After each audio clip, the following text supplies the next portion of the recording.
C'est vrai que lorsque l'on pense à l'agroécologie, on évoque souvent une vision de parcelles de plein champ, en pleine nature. Mais peut-on la mettre en œuvre dans une situation aussi confinée qu'une serre ? Et si on veut réussir la transition agroécologique, il ne faut opposer aucun système de production. Alors, peut-on réellement faire de l'agroécologie dans toutes les situations ?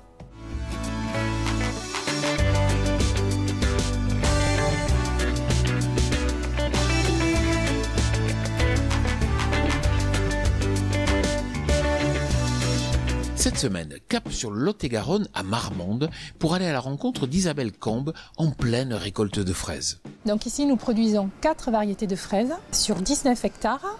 On produit à peu près 1500 tonnes de fraises sur 4 variétés. Nous avons de la ronde et de la fraise allongée.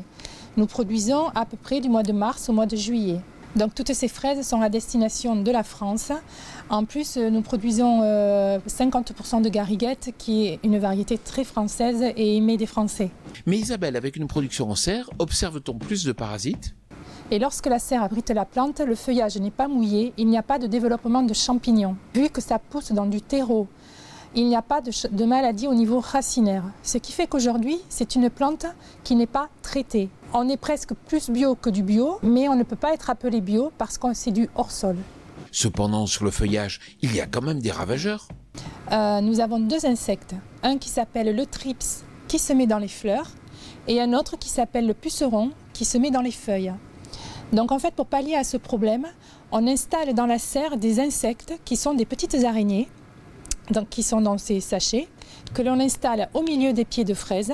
En plein champ, il faut parfois revoir son système de production. C'est ce que l'on appelle la reconception. Et cela dans le but, bien sûr, de réduire l'impact environnemental. En est-il de même dans les serres ?